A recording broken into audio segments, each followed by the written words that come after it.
Next speaker is Lyle Benjamin. He's an author, educator, financial advisor, and the executive director of a nonprofit organization. He is the author of The Working Dead, the essential survival guide on how to save, protect, and invest for you, your family, and your future. Warm welcome to Lyle Benjamin.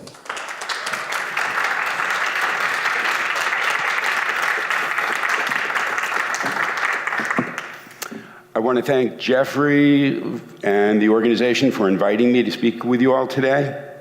And as Jeffrey said, I'm an author, educator, and financial advisor.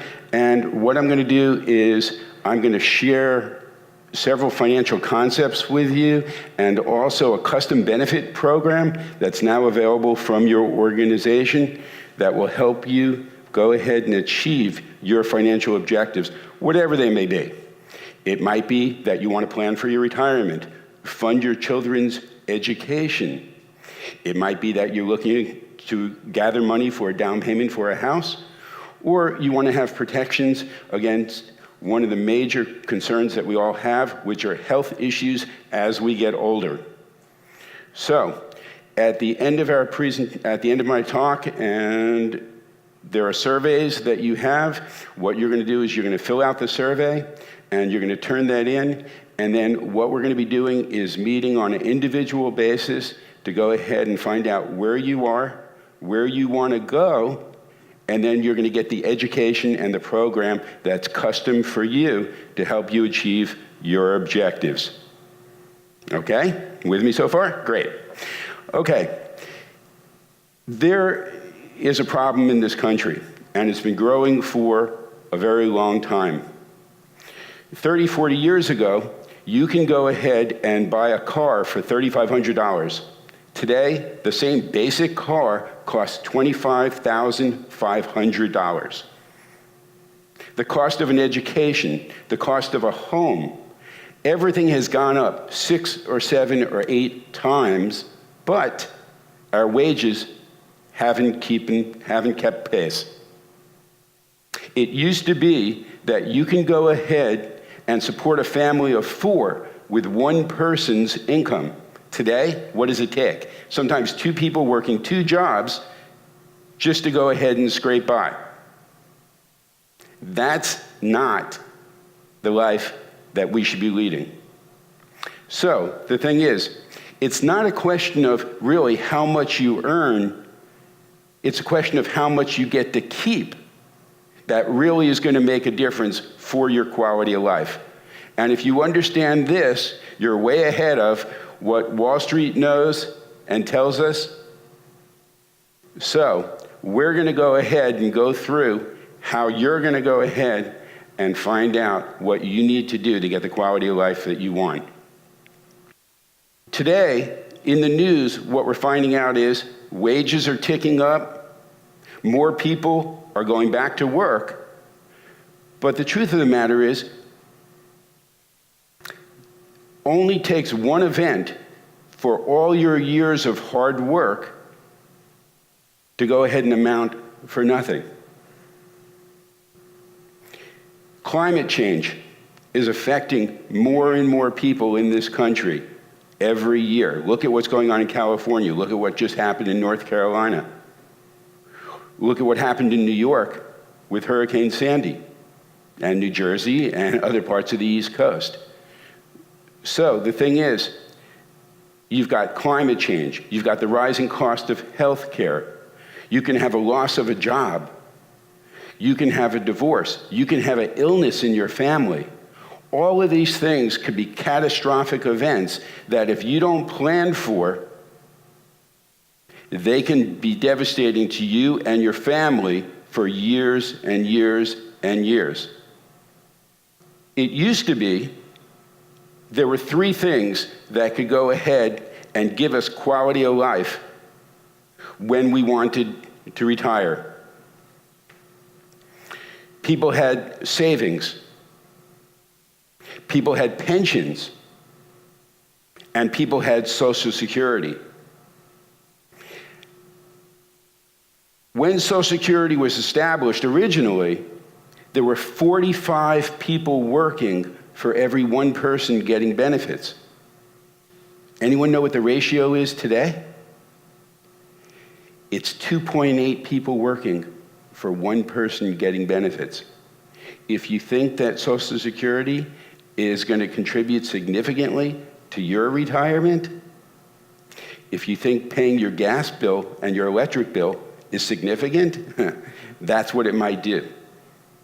Okay?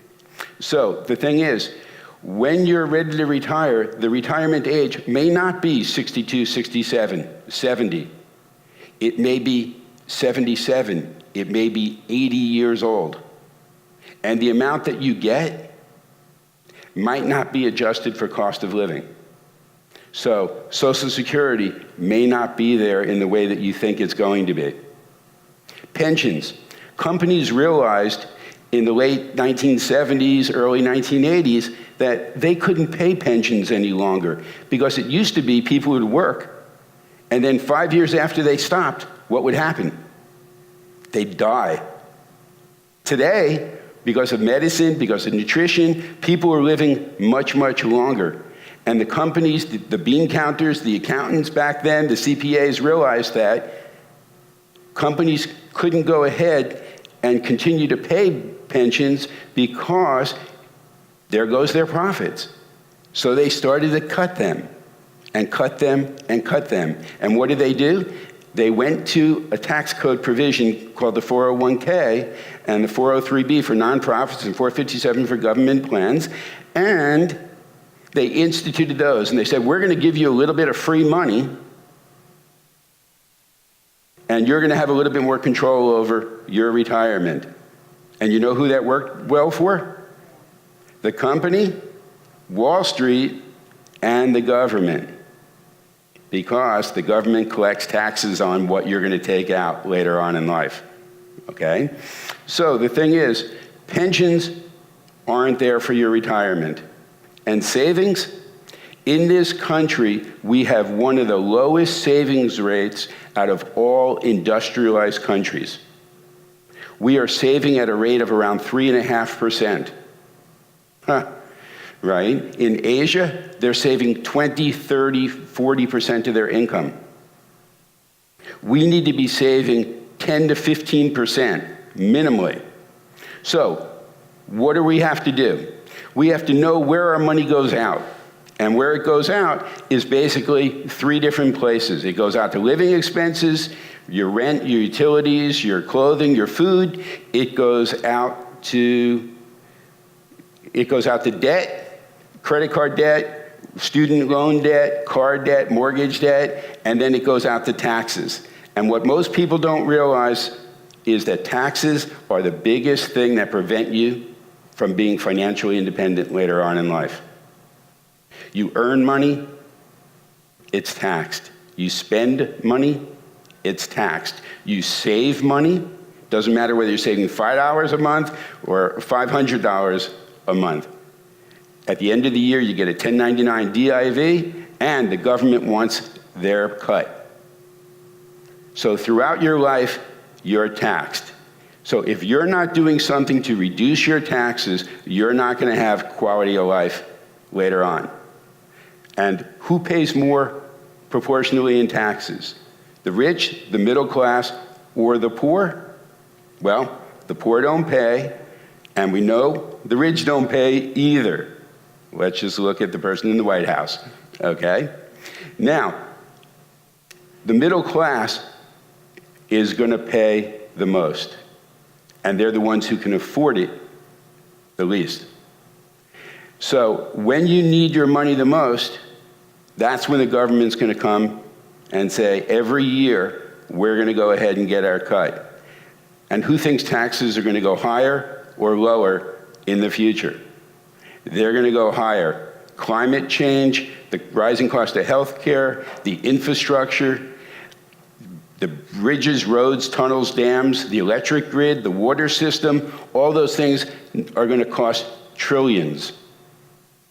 And we're the ones who are going to have to pay for it. So you're going to learn to do what the rich do. And what's that? That's to minimize the amount that you're going to go ahead and pay in taxes later on. You're going to learn how to go ahead and get protections for your health that the rich go ahead and set up through the tax code, just like Congress does for their plans, you're going to learn how to get those for yourselves. So, thank you. I appreciate you talking, listening. Thank you. Lyle Benjamin's presentation was wonderful. I realized after listening to him that he truly is an expert when it comes to understanding finance and economics. He explained a little bit about things that I had never considered with the Social Security system, the ratio of when it was originally started to now, and why it's in danger of collapse. He really impressed on me the impact that taxes are going to have on my future and my retirement. I highly recommend listening to Lyle and exploring what he has to offer.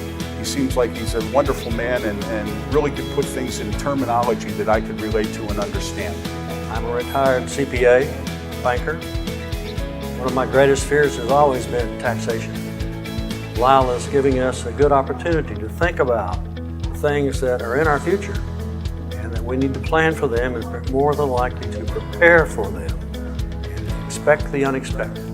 Often when you hear a financial planner speak, they talk in terms that you can't really understand, but he was amazing. He talked and told us the things that we need to do and the things that are problems in a way that we could all easily understand it. So he got my attention and now I'm gonna begin planning for my future. And I just really appreciate that because it was so easy to understand.